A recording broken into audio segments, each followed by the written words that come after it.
Ja. Jeg tror bare, at jeg må ikke bare rykke posen op. Altså, den der knude, den er ret, det ser ret godt ud. Bare så jeg posespringerne. Eller ikke. Så.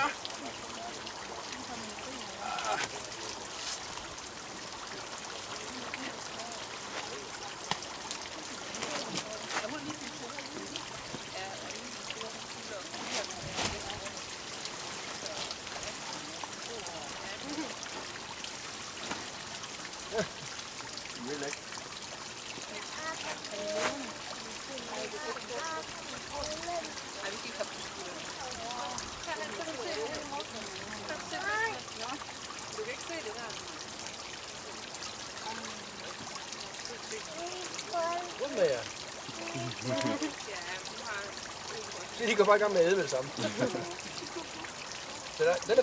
ikke ud, den der. Jeg har faktisk en guppy med ved en fejl også. Men det kunne jeg godt se, også en lille en. Den overlever måske ikke. Det jeg gør den nok.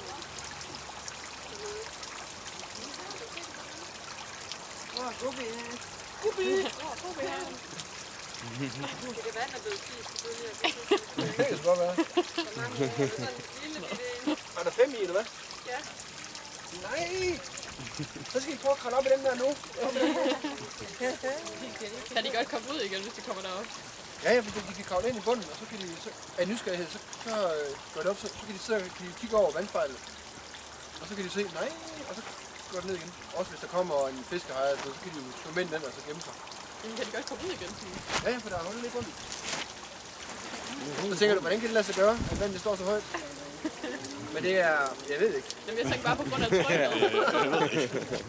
Jeg tænker bare, om det ikke kunne være svært at svømme ud igen på grund af trykket. Altså, når man ligger den ned, ikke også? Så der er et eller andet derinde nu, til det.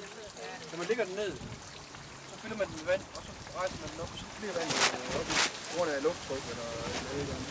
Men der er sådan noget, der er noget ned på den. Ja, dog. Det kunne vi, det ved jeg ikke, hvem er henne.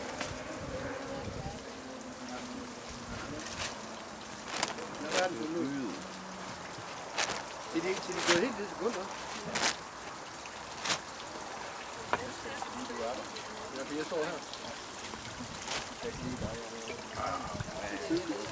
Det er sjovt. Det bliver sjovt, når vi kommer deroppe i.